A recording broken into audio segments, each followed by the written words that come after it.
Aaron, what's up, man? Thanks for joining me on the podcast. Is this around 2 or 3? I should have looked. I don't actually know. It's either 2 or 3.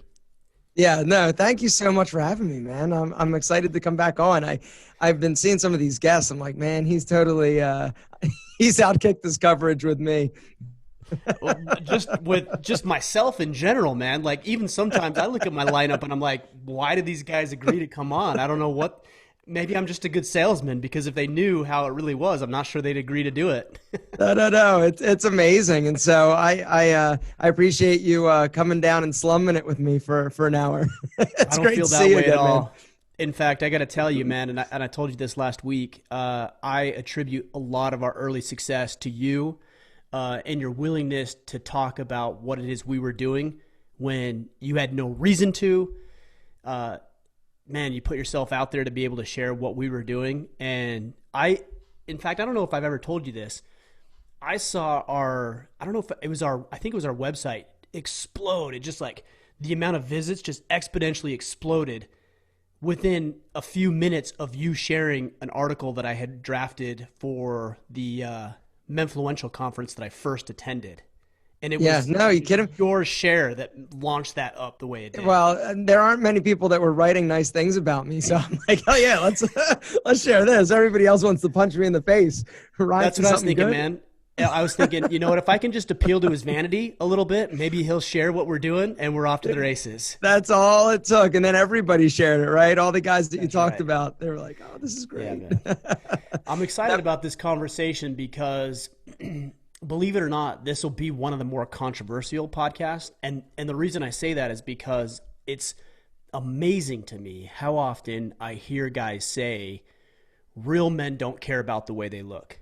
Mhm. And while I kind of actually understand the sentiment, I think there's a huge gap or a missing tool in the tool belt if guys don't think about the way they look and how they present themselves to women, to potential employers, to the public in general. And that's really what I wanted to talk with you about today. Yeah, man. I think I understand the sentiment as well. I think that I think too often we can think that, oh, if I pay attention to any aspect of my looks, I'm going to be perceived as like super vain, and they feel like it's a slippery slope. Like once I start taking care of my hair, then it's like, well, what's next? And they worry about how they're going to be perceived and received from other people. When the reality is, what well-groomed means to me is different than what it means to you. What dressing well means to me is different than what it means to my dad. And so really it boils down to, you know, we live, regardless of if you agree or disagree, we live in an increasingly competitive world. That's, socially, that's professionally. We are competing every day for the girl, for the guy, for the job, for the contract, for whatever it may be. And it is in our best interest to basically put our best foot forward, because if we're not taking care of ourselves, our competition is. And if you put two people in the same, up for the same job, up for the same relationship, all things on paper being equal, whether or not they both went to a great school, they both, just excelled at their last job. One person pays attention to the way that he presents himself and make sure that his clothes fit him, that he smells okay.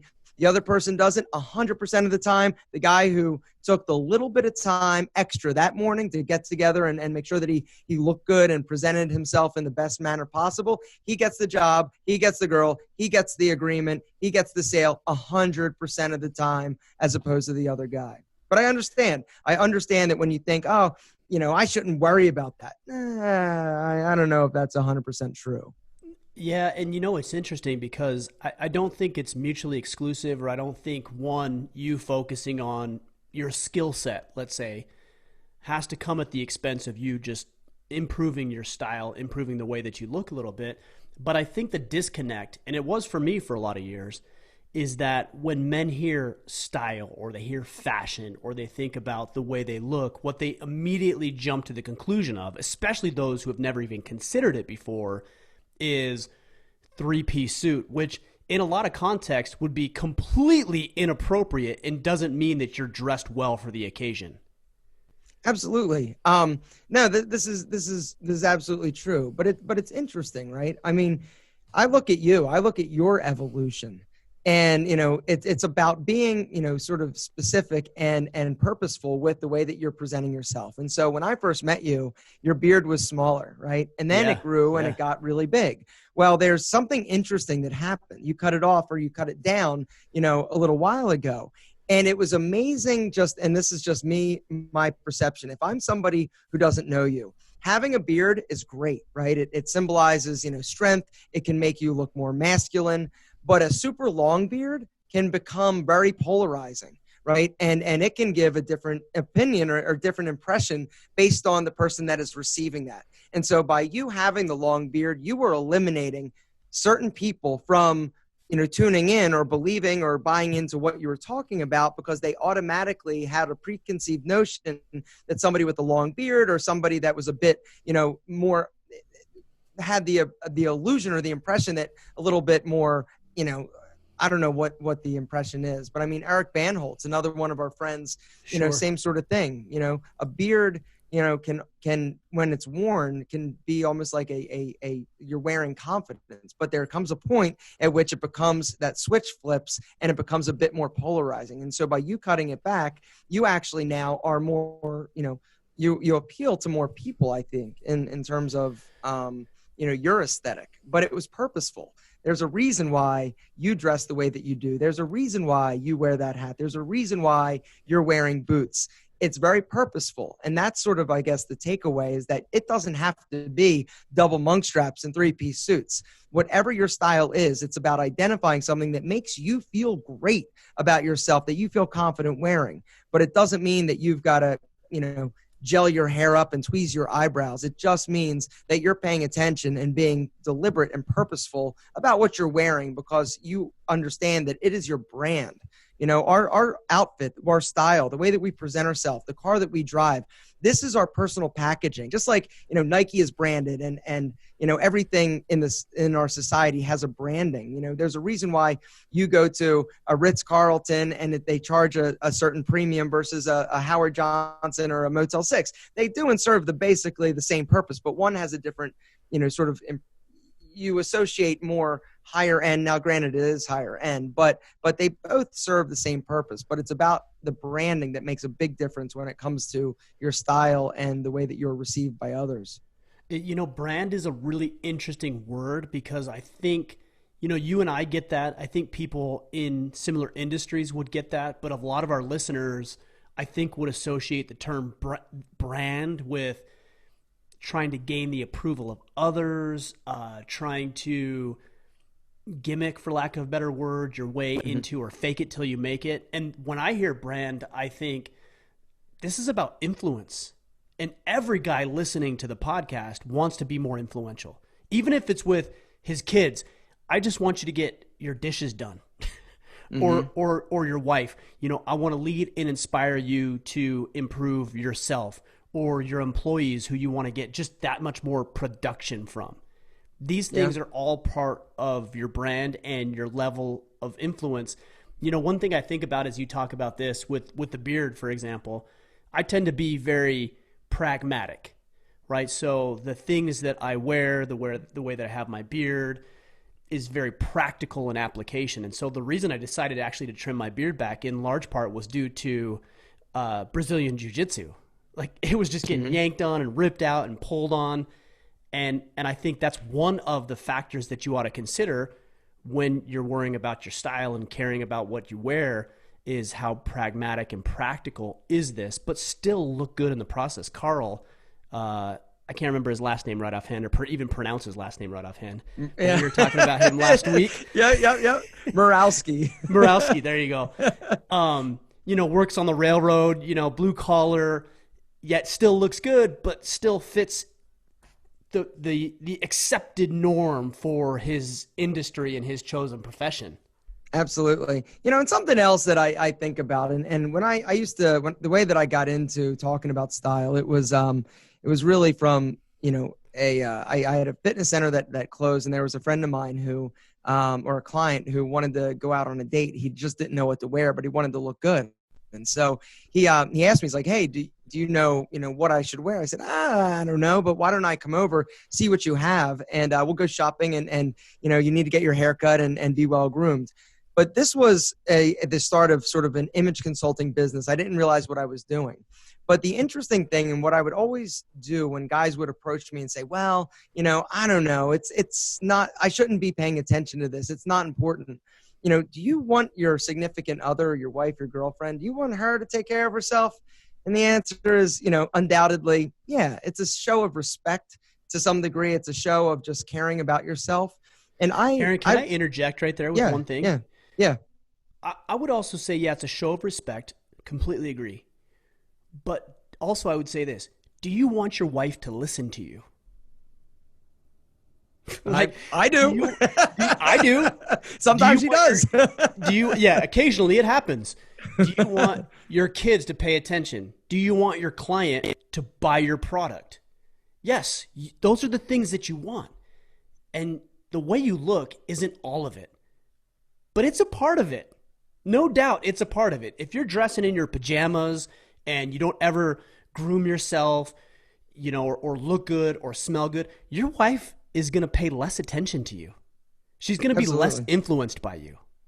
Anyway, I wanted to interject that, but continue. No, it's true. And I think about it like this, your wife, her most important accessory is not her handbag.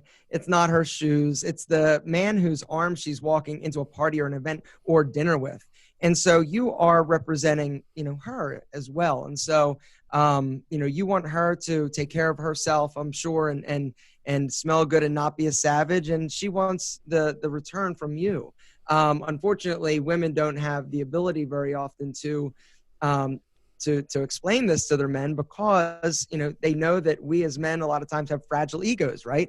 It's like, what do you mean you want me to look better? What do you mean you don't want me to, dress like crap? It's something that not necessarily a lot of men are comfortable hearing because they take it as criticism as opposed to opportunity for improvement and to help her be more attracted to you. I also think there's a problem with dressing up but not having the depth behind it. And so you see a lot of these guys who, I would use the term peacocking, right? So they'll dress up to try to compensate for their own inadequacies. And I think the antithesis to that, at least in a fictional level, would be like James Bond, right? You look at this guy, he's always got the amazing suit, he's got the car, he's got the hair, like he's just but he's also got the skill set, right? To justify, to warrant what he wears, how he shows up. I even think on a real level is somebody like Conor McGregor. You look at this individual and the things that he wears are way out there, right? Like, sure. But he can justify it because he's got the skill set to back it up. And I think that's where a lot of guys fall short is they think that, hey, if I improve my style, this is imposter syndrome. Like I'm just peacocking, but I don't really have the depth or the capability to back up these things that I'm going to wear. Mm-hmm. I agree.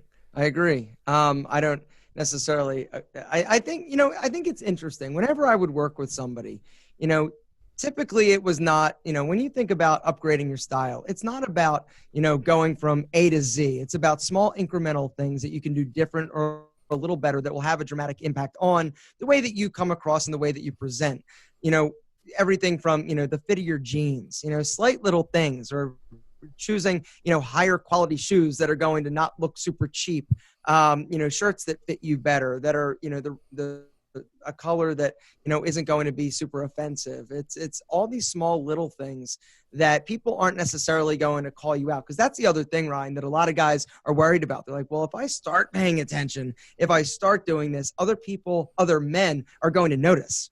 Mm-hmm. And so that's something that a lot of guys, that prevents a lot of men from actually taking the next step or trying something a little bit outside of their comfort zone because they're worried about looking like they're actually paying attention to their style. And the reality is that I think that, yes, they could notice, but it's not something to, similar example. A lot of guys want to try growing facial hair, right? A lot of guys like the beard, right? A beard is sort of like the new thing. It's been the thing, but I mean, for ages and ages and ages, but men who are clean shaven, they've got this this desire to grow a beard. Well, they'll start to grow a 5 o'clock shadow. They'll shave under their neck. Somebody will notice, oh, you're growing a beard. No, I forgot to shave. Instead of just saying, yeah, I'm trying to grow a beard, right? It's like, no, I see you shaved under there. Don't lie to me. It's okay. Just admit it. It's okay. And so same sort of thing. Like if you want to try something different, do it. And if somebody notices, just embrace and say, yeah, there's absolutely nothing wrong with it. There shouldn't be anyway. I think that's a good lesson in just ownership, right? We try to deflect and we try to pretend we're not doing things that we really are. But you know what? Like, what's wrong with growing a beard and seeing how it looks? And I know for me, like, I like a beard. I think it looks better on me. It covers up more of my face, which is always a good thing. Ideal. That is why I have one as well. That's right. Yeah, it is just really interesting when you have people come out of the woodworks, whether it's your friends, and tell you, oh, they mock you, right? I had a buddy come over this last weekend, and he was wearing jeans that were a little tighter than normal. Not skinny jeans or anything by any means, but a little tighter than normal. And his buddy had razzed him the entire road trip on the way up here. And I'm like, when he got out of the car, I'm like, bro, you look good, man. Like, you actually look like you've been working out. I've been working out. He's like, nah. I'm like, you look like it because you have a better fitting pair of jeans. Like, you look better, right? And that instills, I think, even to a small degree, a sense of confidence from the people that you're trying to lead and inspire. Sure. Another great example is Tanner Guzzi, right? Tanner. Tanner really does an incredible job, sort of taking the femininity out of looking good, and really sort of does an amazing job, sort of breaking it down and really in practical ways explains why we dress the way that we do, and throughout history, whether or not it was warriors putting war paint on or soldiers, there is a reason why people dress the way that they do, and in today's society there also needs to be a reason why you dress the way that you do, and dress with intention and purpose, because it does make a difference in terms of respect and being able to lead, like you were mentioning. So let's take a guy who knows he can improve in this department and feels like he has a desire to improve the way that he looks so that he can be more influential and lead people more effectively. And look, here's the deal. I'm not saying that just improving the way you look will automatically inspire other people. It's just one little tool in the arsenal. That's all I'm saying. Where does a guy start who wants to get on the path? Like a guy who's like, never worried about this in his life, and all of a sudden now he's like, okay, I'm listening to Aaron, I'm listening to Ryan, this makes sense. What do I need to do? Where do I need to go without looking like, Prince or something like that? Because that's what guys have in their minds.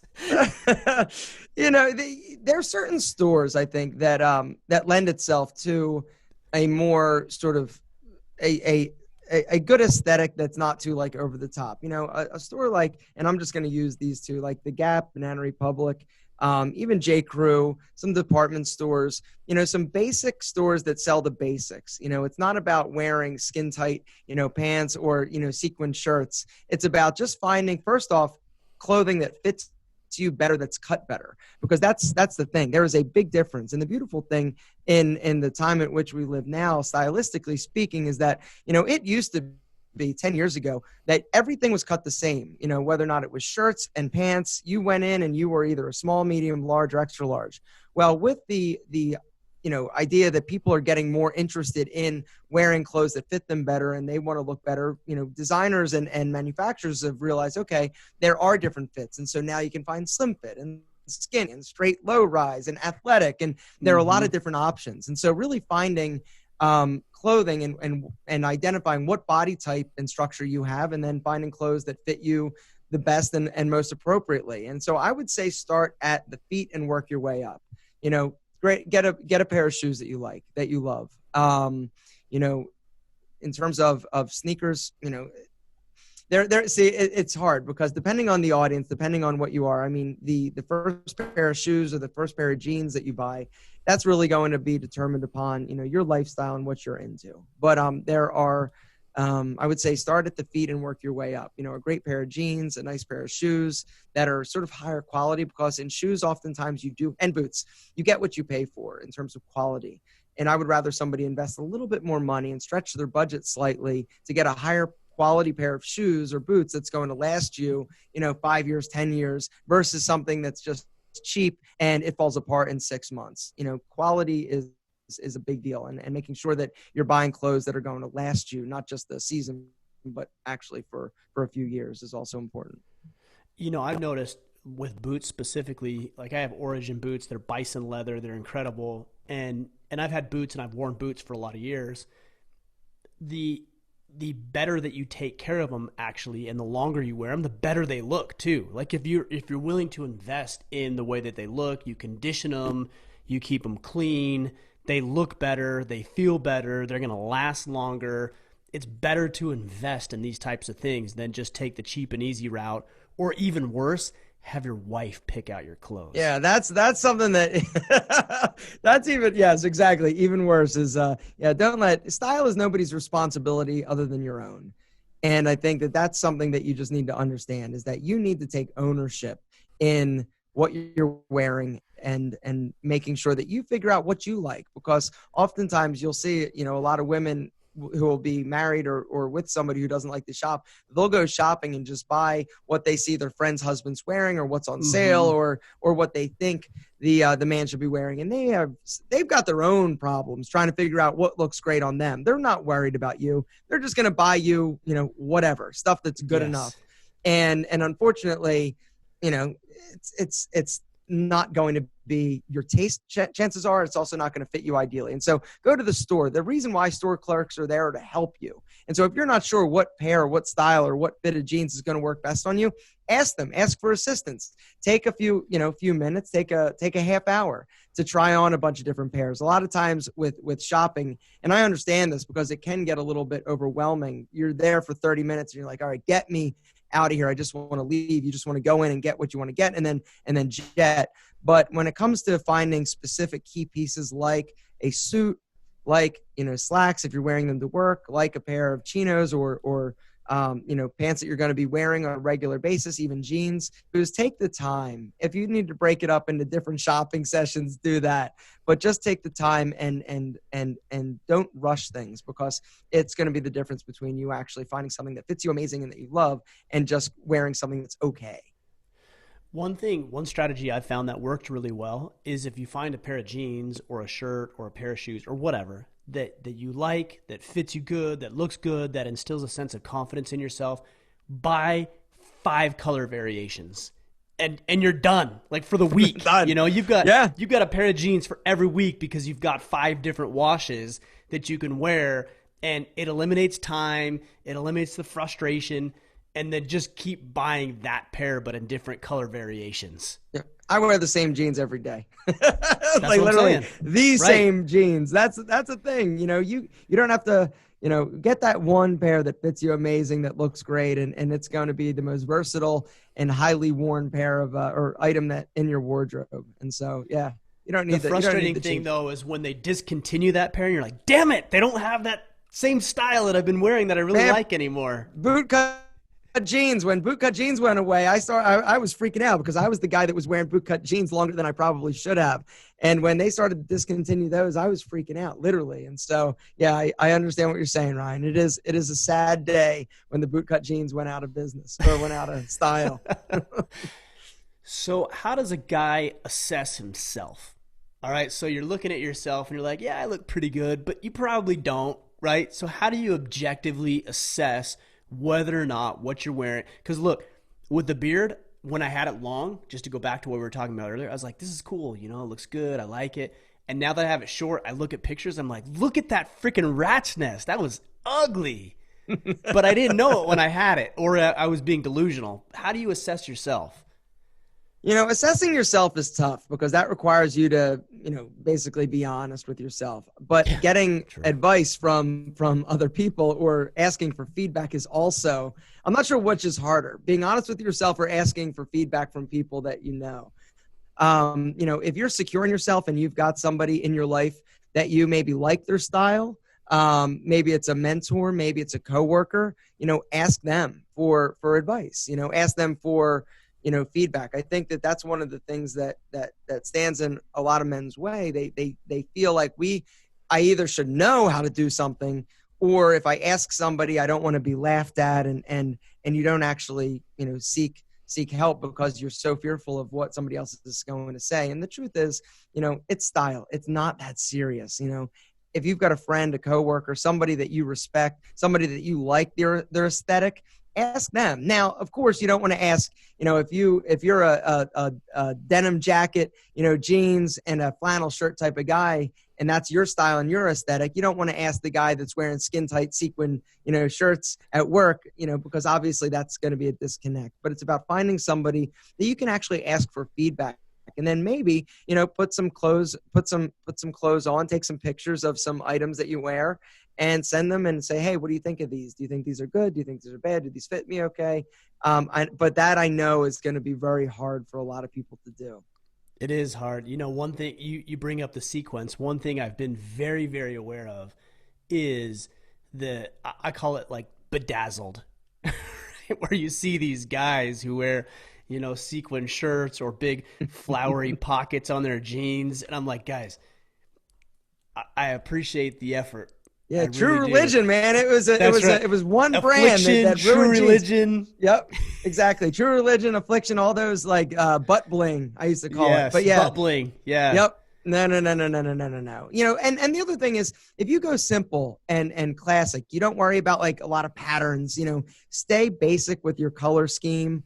Monochromatic always looks good. Black looks amazing on everybody. Really staying basic and not trying to be too trendy. That's going to be a good tool. Also, if you're going shopping, right? If you go into a store and you look around and everybody who works there, everybody who's shopping there is younger than you by 10 years, chances are that's the wrong store for you. One part of it is dressing, one part of style is understanding what age appropriate means. Now, age appropriate also is a little bit tricky though, because, just because you might be an older gentleman, and you might like a specific style of jeans or shirt or leather jacket, it doesn't mean that you can't if young people are wearing it. It's just about being honest and blending and trying to figure out the best sort of blend of your style with, some youthful options as well. That's interesting. Tricky. Well, I've seen, and I don't know, maybe you can correct me if I'm wrong, but I've seen women more guilty of this. You see these 50-year-old women, for example, and they're wearing what their teenage daughters are wearing. I'm like, what? You don't even look attractive. Like, I'm not even attracted to you right now, but if you dressed for your age and you look classy and you look nice and you look mature, I would be significantly more attracted to a woman like that than somebody who's trying to dress like their teenage daughter. 100%. Same thing goes for guys. You'll see a lot of guys that are shopping at some of these stores like the Abercrombies and Hollisters and things that, have logos, American Eagle. Not that there's anything wrong with those stores, but there comes an age at which that's not necessarily appropriate or your best look. And so, right. If you stay clean, if you stay classic with the patterns of your clothing, along with the colors and the fit, that's ultimately going to be the best option, because it's going to be stylish now. It's also going to be stylish in 5 years from now. And you're not going to stand out and look like that guy that obviously is trying to look too young and like he's having a midlife crisis. Well, and that's a great point. I think what you have to do when you're looking at the things that you're wearing is ask yourself, why am I wearing this? Is it to make yourself look younger? Because look, I do not have a desire to look younger, because older men are typically thought of as wiser, right? More intelligent, wealthier, have more influence. I don't want to look younger. I want to look more mature, right? And so you got to be careful of what is it that you're trying to accomplish, and then you can adjust your style based on that. The other interesting thing that I have found, I thought if you would have asked me, 10 years ago about getting older, I was really worried about it 10 years ago. I was worried about getting older. I was worried about getting gray hair. I was worried about wrinkles. But what I've come to realize is that for me, as I've gotten older, I'm 44 years old now. I am totally good with it. And I think really more than anything, it boils down to how satisfied and content and happy you are with your life. I think that when you really do what you want to do and you love doing, and you've sort of followed your direction as opposed to live for other people, you get a lot more comfortable in your own skin, and aging and getting older does not scare me or scare you as much. I also feel like, I mentioned and referenced, the whole like midlife crisis. I personally think that that's, the midlife crisis is, in my opinion, you probably have a different, idea of this. But for me, I think that that's somebody who has not lived their life on their terms. It's somebody who wasn't honest with themselves. He did everything for other people and never truly became the man that he wanted to be. He's been a great husband, a provider, but then one day he's like, wait a second, I am not happy because this is not sort of, I didn't follow my path. It was for somebody else. But I don't know. I mean, you probably have a different perception of that or idea of that. No, I agree. In a lot of ways, I would say over the past couple of years specifically, I felt pretty good with who I am and where I am and the work I'm doing. And I think that level of confidence, which I think is earned, is not fabricated. Otherwise, it's just arrogance or ego. It's not confidence. It has been earned. And so I think people can see it, right? And, I look at you, for example, Aaron, I see a little gray right here in the beard. Little? Are you kidding me? Yeah. Well, and I got lots of it coming in. I see some grays in my beard and in my stash, and you don't dye it. No. Like, it's there, man. Own it. I would actually think less. Like, I would be like, what's he doing? Like, you're not fooling anybody. Nope, nope, exactly. But I look at it and I think, man, this is a guy who's stepping into his own. He's earned those white hairs. He's got a little wisdom behind him.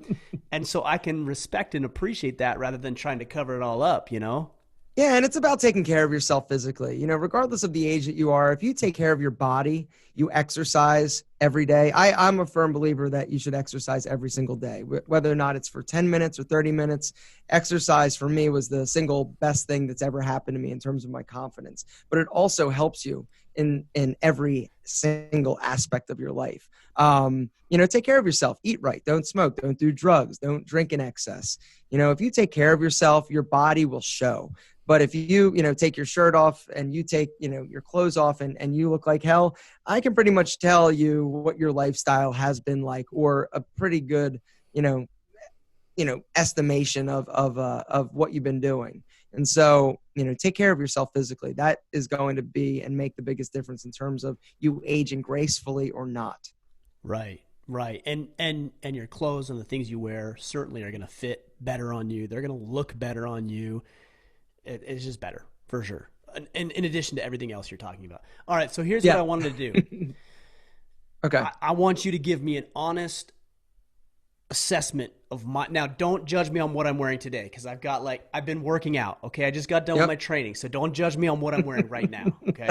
I squeeze it in when I can, and truth be told, I slept in this morning like, shit, I gotta go to the gym. So I did it this afternoon, and I'm jumping on after my workout. But here's what I typically wear. I wear a hat just about every day. I've got a t-shirt. Usually it has some sort of graphic on it. Not cartoonish, not immature, but a graphic because it's Order of Man or something like that. Mm-hmm. I wear blue jeans and I wear boots. That's what I wear. Coach me. There's nothing to coach. That's honestly, I mean, it's you, it's your look. It's what works for you. And I think that's, I think it's perfect. I think that for what you're doing, it sort of says to the world sort of what you're about. And I think it's perfect. I mean, I literally wear, t-shirt, jeans, boots. That's pretty much my. What are your thoughts about graphic t-shirts? What are your thoughts there? I think graphic t-shirts, I think they're absolutely fine. I think they do look a little bit youthful oftentimes, but it really depends on what it actually says on it.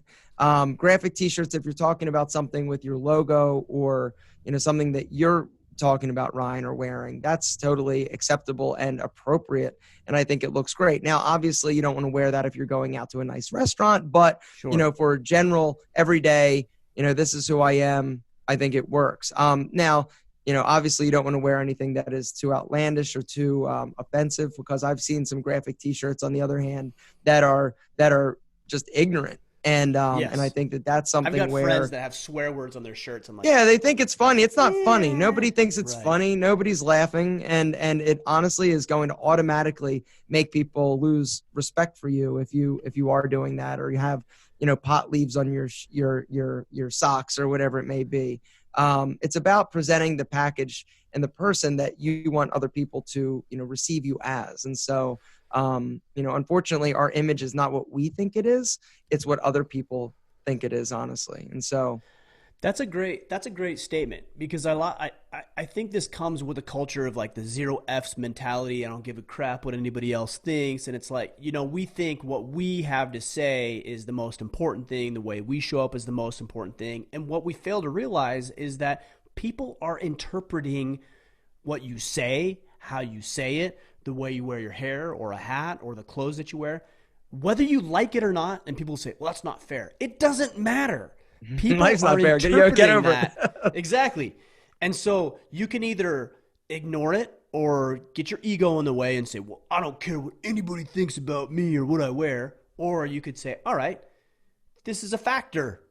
So why don't I play to it and use it to my advantage? Because I'll beat the guy who doesn't all day long.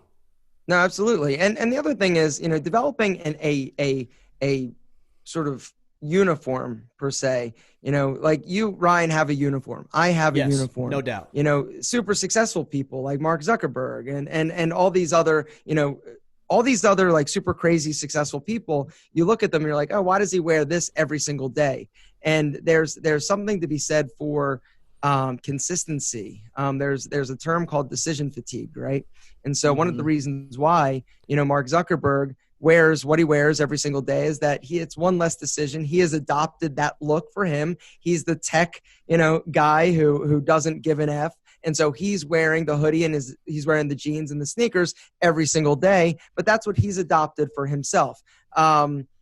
Steve Jobs, another one, always would see him in a black sweater, jeans. That's it. That was his uniform. And so you don't need to necessarily have 27,000, items of clothing. It's about finding specific pieces and clothing that works for you and then modifying it. But what I've found is that even though, I do this for a living, I have a YouTube channel that has, that I'm talking about style. I've got a ton of suits. I never, ever, ever wear suits. I literally could, if you threw out everything in my wardrobe, there are 10 things that I would probably keep and I could wear them every single day. And so really it's about finding specific pieces that you love. The 3-button Henley, that's a go-to for me, right? Every guy needs a 3-button Henley, a great pair of dark jeans, a jacket, denim jackets are great. Leather jackets are great. It's about finding items that really just speak to you and then doubling down on those items. But you don't need a ton of them, just a few, just enough. Just a few staples. Yeah. So, you bring up some interesting people like Mark Zuckerberg, and I think of like Bill Gates and Warren Buffett and these ultra wealthy people. And guys are like, see, you've seen the meme. I know you have. It's like worth $20 billion and they don't care about what they wear. And I think two things. Number one, they care. Right. Yep. Number one, they care. Number two, actually, they can afford not to care.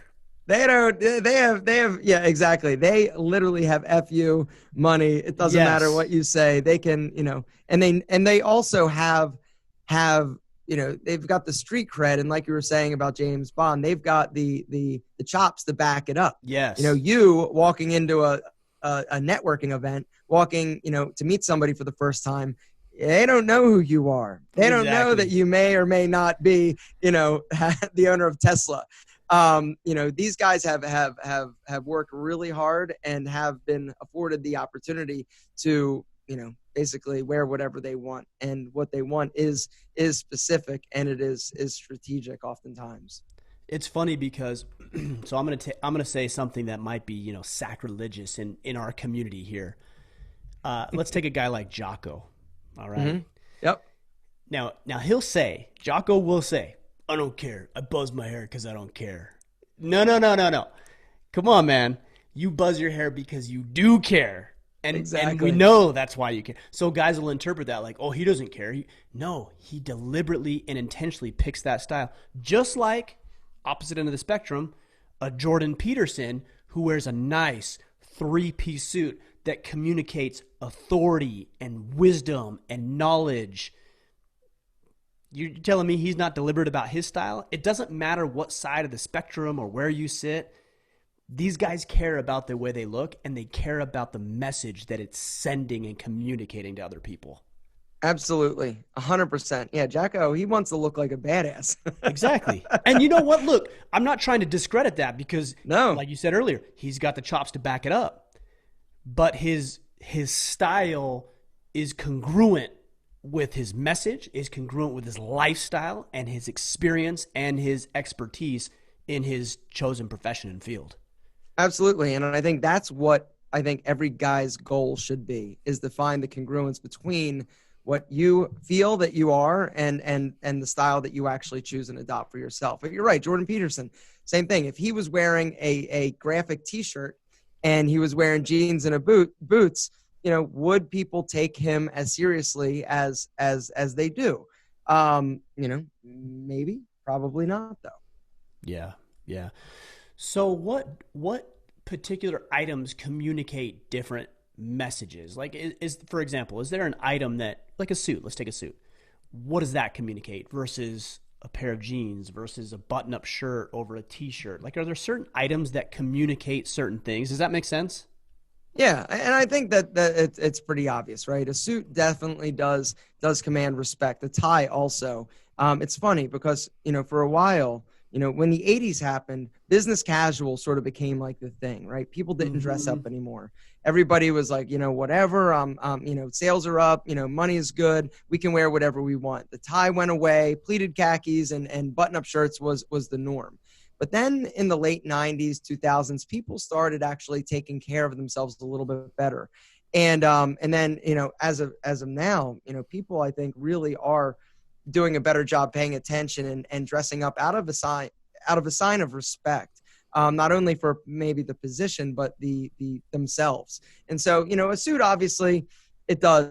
It sends the subliminal message that you are, reliable, responsible, oftentimes, and you're a man of power to some degree. But it's got to be a good suit.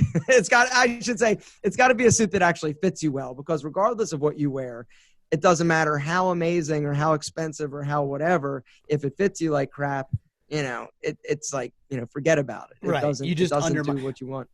my first suit, if I remember correctly, was like $150 or something from Costco. Mm-hmm. And it didn't communicate what I was trying to communicate. And obviously it showed, Yep. so And my first 5 sport coats was from C Penney's, right? And it was too right. big, and I was wearing a big tie because I thought that's what I thought that I needed to be in order to be respected and received as a style guy.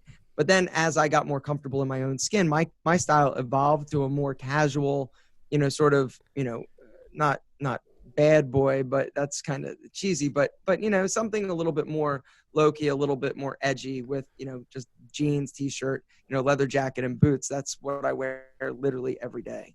Right. So then what does it mean to dress appropriately? Because, you hear a lot of different things like dress for the position you're applying for or dress one level better than you're applying for. And so, like, what does it actually mean to dress appropriately for certain occasions? Yeah, it really depends on the occasion. One thing that I tell people is, do the research.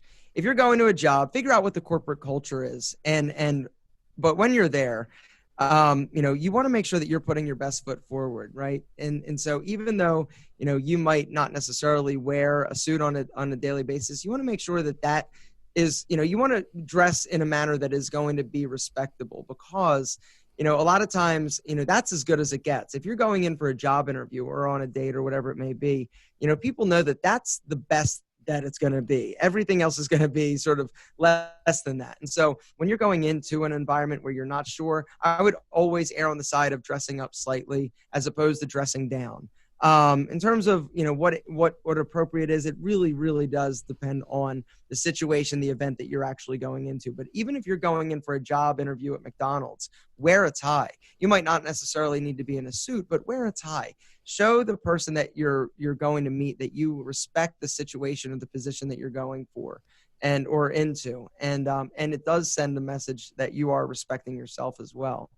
But it's kind of a hard question to answer, Ryan, without a specific, Without you that know. scenario. Yeah, It's a yeah. good point. My background is retail management, and I'd have people come in and we'd interview those individuals and see if they were a good fit for the team. And although I had individuals come in who were overdressed, I remember vividly thinking, I appreciate the effort. You know, they were overdressed for the position because I worked at Buckle, which is a more of a fashionable, clothing store for men and women. And they'd come in a suit you were the guys who did the jeans with the pocket stuff. Look, I never you bought were the a one pair. selling the jeans, right? This is your fault. No. Look, whenever anybody came in and said, I want some affliction or a true religion or affliction, I said, let me show you some different things. Okay. So it wasn't me. All right. It wasn't me. Anyways, I'd have these individuals come in. That's funny. And although they may have been overdressed for what we were doing, I always appreciated it. And then I remember vividly, I had a guy come in sharp, man, just super sharp. Seemed like he'd be a great salesperson. He came in, he had baggy Wranglers on. They were all tore up and dirty. He literally had cow shit on his boots. And I just thought to myself, dude, if you would have just washed the boots off and conditioned them, put on a new pair of Wranglers, I would have been way more apt to bring you on than somebody who comes in and obviously you don't care. I'd rather somebody at least care and go a little too far than not care enough. Absolutely. So you really don't think, Ryan, that a lot of your audience is concerned with style? See, I think they are. They just might not acknowledge it. They're not supposed to be. Okay. Do you know what I'm saying? I don't know why. I mean, when you think about our grandfathers, right? Our grandfathers were well-dressed men, right? A lot of them were. True. And I mean, you look back in time, men throughout history have paid attention to what they're wearing and have dressed with purpose and intention. And so, I mean, this goes back to Middle Ages. I mean, men cared. And then all of a sudden, it got to a point where it's like, oh, men shouldn't care. I don't know when this happened or why, but you look at TV shows like Mad Men or back in the 60s, the 70s, like guys cared. I guess it was the 60s that changed things when all those damn hippies started say whatever, burn your bras. Actually, they were dressed in a specific manner as well, just to show the world like what they and the counterculture was all about. And so everybody. Well, look, here's the deal. The more you say you don't care, the more you actually care. So you talk about the hippies, right? Oh, we don't care. We don't care. Burn the bras, grow hairy armpits, do whatever. That means you actually care. You're trying to show the world something. And so your uniform, like you said earlier, is showing the world that you don't care, which by definition means that you actually do. Exactly. So we just flipped it all around. Exactly. Good point, Ryan. Yeah. It's funny because I think of guys like George Washington. I've read, 3 or 4 biographies on George Washington, and he was very, very adamant about the way that he presented himself and the uniforms that he wore and how they looked. In fact, one of his major criticisms with the armies is that these were a bunch of ragtag farmers who didn't look and dress the part. Mm-hmm. You take Alexander the Great, who actually was one of the first individuals to make shaving your beard a trendy pop culture type thing. And this was a warrior who dominated dozens, if not hundreds, of civilizations and tribes across the continent. These were individuals who were fully capable, but also knew the importance of the way that they looked and how it fostered credibility and influence with the people they were trying to lead. 100%. So I think we just solved the problem, Ryan. It's all over. I think guys hire now a can style feel coach now. There it is. when here's something else. Go ahead, real quick. Like if somebody is not sure where to start and they are, they want to step a little bit outside of their box, there are a lot of services out there online. And that's the other thing. You don't even need to go shopping anymore. If you want to, you can just order things online, free shipping, you try it, you like it, you don't like it, you send it back. And so shopping has never been easier. But there are also other services out there. One off the top of my head that I love is called Stitch Fix. And, where you sign up and you basically tell them exactly what your preferences are. And they've done a really good job. Some of these companies have done an incredible job really having like this quiz, and you're working one-on-one where somebody, you're filling out this quiz, talking about your body type, talking about what clothes you like, what you don't like, what you'd be comfortable wearing. And then you've got somebody that is actively taking all of this information and then choosing things and sending them to you based on your specifications and preferences. You get it, you see if you like it. If you do, great. If not, you send it back. And they are doing it in a manner that's going to basically like match, and so that you know and make sure that you're looking, good, and you're not wearing something crazy. But there are a lot of services out there that are helpful for guys if they're not interested in shopping or not sure what to do. Let somebody or the expert help you out. Well, I think that's one of the issues, is that I'm not interested, or I don't know what to do. I think that's one of the issues. Also, I think another issue is, I just don't have the time, right? Mm-hmm. I'm consumed with work, and I'm putting in overtime, and I've got these other activities and things I'm engaged in. So when it comes to solutions like you're talking about, that eliminates a lot of the time of having to go drive for an hour and then go try everything on and then be annoyed by the salesperson, and then nothing fits or you don't like it, and then you just wasted an hour of your day or 2 hours of your day or longer. Yep. So this actually helps with the time commitment as well, which I think for me personally is very, very important. And I live in a pretty rural area, so if I wanted to actually go into anywhere that had clothes, it would be an hour, hour and a half one way. So there's 3 hours of commute. There's another hour or two of trying things on. It's just a waste of time for me. Yep. And so this solves that problem as well. How do you describe personally what you do for work? Like, wrap that up for me and tell me how you describe that. What I do, I'm an entrepreneur. Basically for work. I don't do the style consulting anymore. That was my job, or what I chose to do after I got out of the fitness center. I had a fitness center that failed. And so I started, I was like, okay, what can I do that I enjoy doing? And at the time, this was back in 2006, the only real resource out there was like Esquire magazine and GQ. And I realized, I'm like, there's a whole group of guys out there that don't read these magazines, that don't care. They just want to know like what looks good on them, because they want to, go on a date, or they want to, impress their boss, or whatever it may be. And so I decided to try and start an image consulting firm.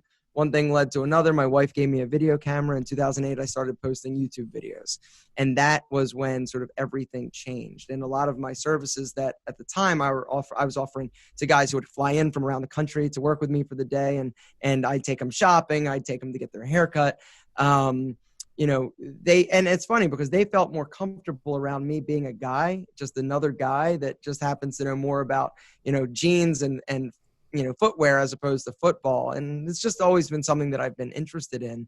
And so that actually took off, but then the YouTube thing sort of, it led me in a different direction. And so from there, I started some other auxiliary businesses, like a hair product company, an advertising agency, a skincare company, a sunglass company, some others that didn't work out, that have failed. And so, but yeah, I'm an entrepreneur. I've been an entrepreneur ever since I can remember.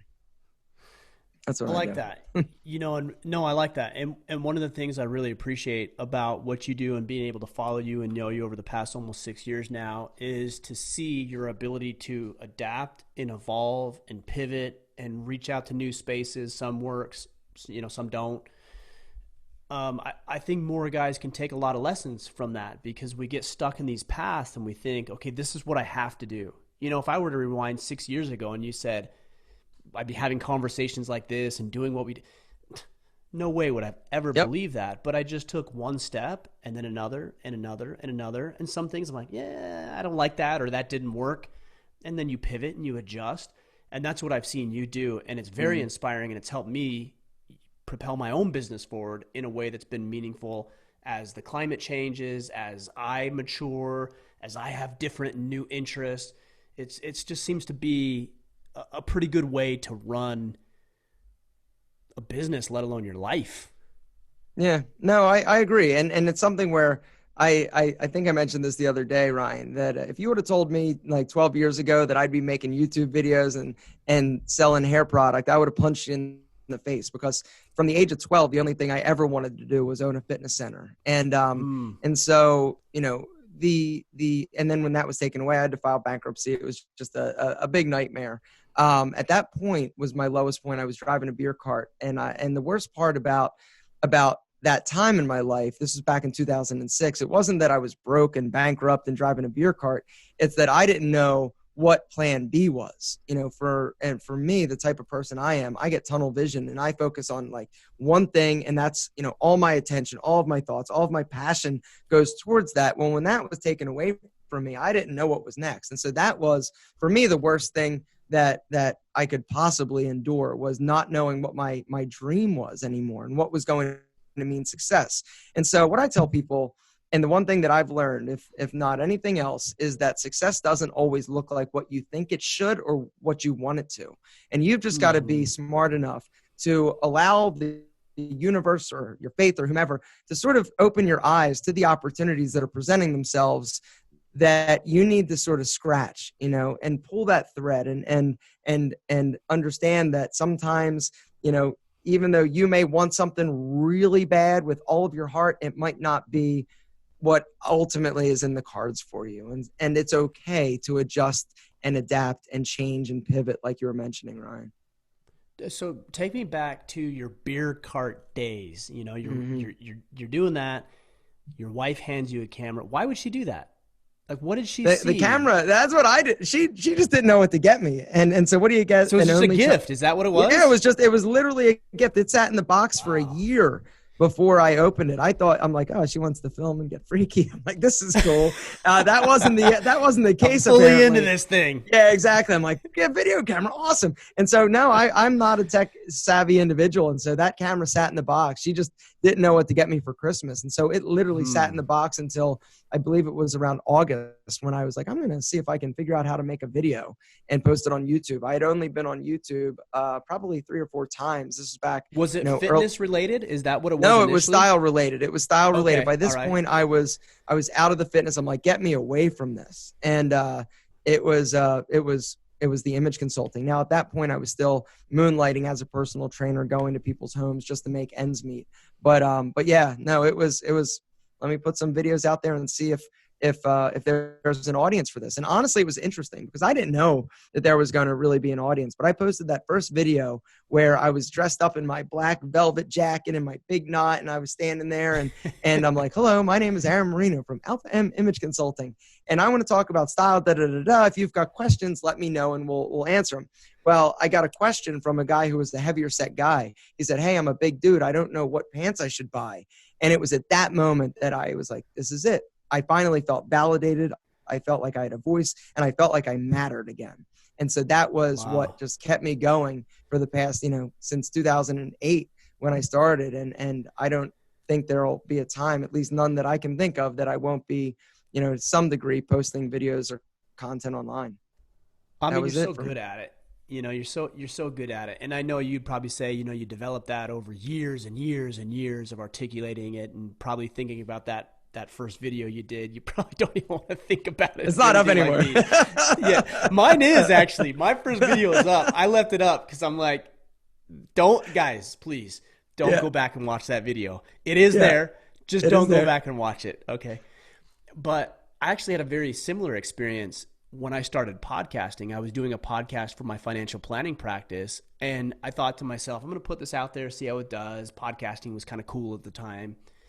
But I thought to myself, no self-respecting, educated, intelligent doctor is ever going to reach out to a financial advisor that he heard on a podcast about his financial services. And sure enough, man, I put that podcast out there, and I remember a pediatric physician from Pennsylvania reached out to me, and he called me up and he told me all the things he wanted in disability insurance. And nobody knows what they want in disability insurance, because who thinks about that? Mm-hmm. And I told him, I said, man, you've got like a list of features that you want in your disability insurance. Nobody knows that. You've obviously been shopping. He's like, no, I haven't been shopping. I just listened to your podcast, and this is what you told me I needed. And it was like a light bulb, man. It was a light bulb moment, and it just hit me that podcasting was the way to go. And I took a step, and then another step, and then eventually I closed that podcast down and started a different one. And you just never know the path you're going to go unless you're willing to take that first step, which sounds like is what you did. Absolutely. For me, it's about the fear. I don't really feel, once you fail monumentally, like I did with my fitness center, nothing else, I literally had everything other than my health stripped away from me. And so once you are there, taking risks, it's like, what are you going to do? Like I've been there. as low as I can get. Like, what are you going to do? You're going to make me broke? I've been there. No big deal. Once you sort of face that and realize that, you know what, you survived, you can move forward. Risks don't scare me anymore, but regret does. And so at this stage of my life, I'm willing to throw it at the wall and see if it sticks. If it does, great. If it doesn't, okay. I am not that, my ego is not that fragile that I am, putting all of my eggs in one basket and feel like it's an indicator of my ability or my strengths or my intelligence. It's just, hey, I tried it. If it didn't work out, be quick enough to realize that, okay, this is not a good direction and move on. But at this stage of my life, I just fear failure. I fear regret as opposed to failure. Failure, yes, it sucks. And it sucks no matter how successful you get. It sucks whether or not it's your career. It sucks whether or not it's a business, whether or not it's a relate. Failure is horrible. But the alternative for me, not trying and thinking and being 10 years down the road and looking at other people that have done something that maybe I thought of, like that's what scares the hell out of me. And that's what keeps me willing to try things, even if the risk is I lose some money. I lose a few months of my life focusing on something, because what's the alternative? The best case scenario could happen. And I never in a million years would have thought that I would be as happy, fulfilled, and successful as I am sitting here talking to you today. And it was all because my dream collapsed and I was not smart enough, but I was willing to take another stab at something that I didn't necessarily know what the outcome was going to be. So be curious and try things. That's, I guess, the takeaway from that, Ryan. Yeah, that's powerful. I mean, look, if you're going to try something, you can always go back to your shitty life. That's easy. That's it. You can always go back to that. Yeah. That'll always be there for you. But will. You just never know what stands in the doorway that you're not willing to take or not willing to open up. 100%. What was the reason for the fitness center? What was the failure behind that? What happened there? The failure was multiple. Like there was a lot of reasons why that failed. That's a really long story, but in a nutshell, my business partner and I tried to expand. We had a little personal training studio, and we had this idea that we wanted to create a group fitness facility where we were going to have classes for, seniors, for parents and their kids. And, for little kids, the class was called like Muscle Sprouts. It was a really good idea. And if it was started by any other people other than myself and my business partner, I think it would have been very successful. But unfortunately, it was us. She was a bit older than I was. I helped her lose 100 pounds when I worked in a nutrition store. And so she wanted to help other people. And so we ended up, starting a personal training studio. And so we had this idea for this group fitness facility. We ended up having to raise money in order to do that. Long story short, there was one of our investors and my business partner had a very, very big falling out and disagreement, and he had a lot more money than we did. And so, anytime lawyers get involved, and it was just a really bad scene. And so by the end of things, I was literally taking money off my credit cards to pay my staff. And if I could have sold my kidneys, I would have done that, both of them. There was nothing I would have done or sacrificed in order to keep that going. I just had nothing else. And the writing was kind of on the wall, and it was time to pack things up and move on. How did you make ends meet between the fitness center failing and you picking up with the style consulting? Yeah, it was me driving a beer cart. Like I said, I was literally driving a beer cart on weekends at a country club. And that was, you want to talk about a blow to your ego, right? I hear a lot of people like, oh, I can't get a job. I can't get a job. You don't want it bad enough. You can get a job. Exactly. You can get a job. You just don't want one. And so I needed to do something on the weekends. And I wasn't qualified to be a bartender because I had never worked in a restaurant. And so I saw that there was a country club that was hiring for weekend, beer cart. I was the only guy. It was all women. It was all like 19-year-old women. I was a 30, at that time, I guess like a 32-year-old guy who had a business that was failing, that ended up, having to go and do what you had to do just because you need to make ends meet. And for me, it was worth doing that as opposed to the other alternative, which was going to my then girlfriend, my now wife, and saying, you've got to support me. That wasn't an option for me. So I would have done whatever it took. And so I did that for about, 8 months. And then I started personal training. That was my old, profession. And so I was doing that, and that's how I made ends meet. It's awesome, man. I know you don't need any sort of approval or validation from me, but I when you always look at do, somebody, Ryan. yeah, I'm an that's what you're insecure waiting guy. for, right? Well, look, Exactly. if that's what you're waiting for, it's been a miserable 5 years for you, I'm sure.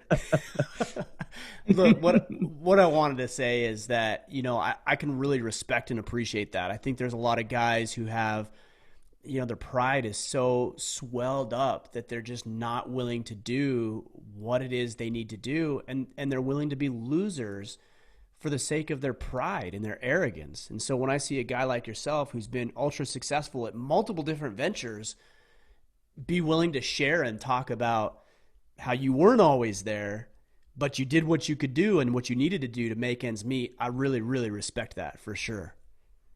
Yeah, it's just one of those things where, the men that are willing to do what they need to do when things aren't glamorous, they aren't sexy, but they're willing to show up and put in the work when they're not getting the rewards, when they're not getting the accolades, those are the guys that are ultimately going to figure it out. I am a firm believer. And I honestly feel like, growing up, without a lot of means or being, fairly poor, I think that's also can be an advantage. It can also be a disadvantage, though, because, it really boils down to mindset. You see people that grow up in bad situations or poor and use that as an excuse to why they can or why they shouldn't or why they won't. And they won't ever. But there are the other people that see that and say, I'm going to figure this out. I'm going to be successful despite where I am and where I started, I should say. And so, yeah, I mean, it's really about mindset and realizing that you're incredibly powerful and can accomplish anything as long as you get out of your own way.